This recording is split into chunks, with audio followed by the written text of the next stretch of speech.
in front of their shoot phone. Yeah, okay.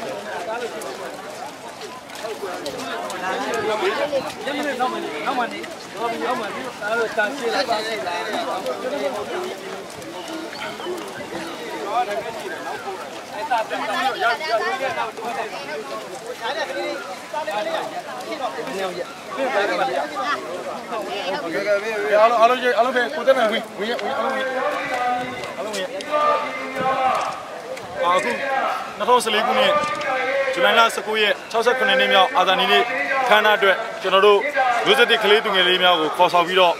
အာဇာနည်ဗိမာန်မှာတလေးတစားကြေကွဲဝမ်းနည်းစွာနဲ့လာရောက်ဂုဏ်ပြုကြတဲ့ခမ်းနားဖြစ်ပါတယ်လက်ရှိကြိတ်ကြိတ်တို့ပြည်သူလူထုတိုင်းသားတွေကြားထဲမှာတော်တော်လေးကိုပင်ပန်းပြီးတော့ကျွန်တော်ကလေးတွေကအသက်အန္တရာယ်နဲ့ရင်းပြီးတော့လာပြီးတော့ဂါရဝပြုရပါတယ်လုံခြုံရေးရစီစစ်ထားတဲ့အချို့အတားအဆီးတွေကကလေးသူငယ်လေးတွေအတွက်တော့အသက်အန္တရာယ်ရှိလောက်တဲ့အနေအထားရှိပါတယ်အဲ့တော့နောက်နှစ်များခါဆိုလို့ရှိရင်တော့ကလေးသူငယ်တွေအထူးရည်ရွယ်တဲ့ interest ဝင်ပေါက်တစ်ခုဖြစ်စေ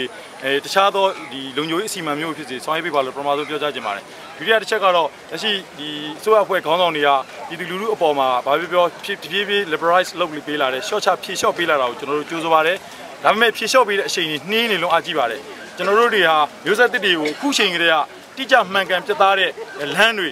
နောက်ပြည်မျိုးဆက်တစ်တွေကိုတိကျသူတို့လေ့လာစီးပူးနီးယူရမယ်ဥပမာတွေ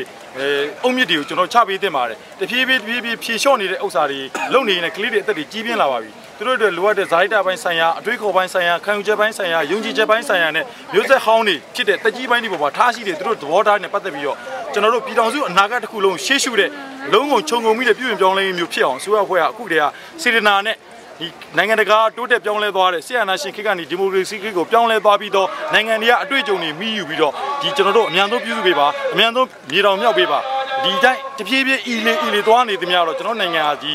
စင်ရဲဆုံးဖြစ်ခဲ့တဲ့ဘဝလွန်မြောက်ဖို့ပိုးကြနေပါလိမ့်မယ်လို့ကျွန်တော်အစိုးရကိုပြောချင်ပါတယ်ပြည်သူလူထုကလေးသူငယ်တို့တွေရဲ့ဒီအုံနောက်နဲ့သူတို့ရဲ့စွမ်းရည်လူသားအရင်းမြစ်တွေကိုအရေးကြီးဆုံးဖြစ်တန်ဖိုးထားပေးပါလို့အစိုးရတွေကိုကျွန်တော်ပန်ကြားချင်ပါတယ်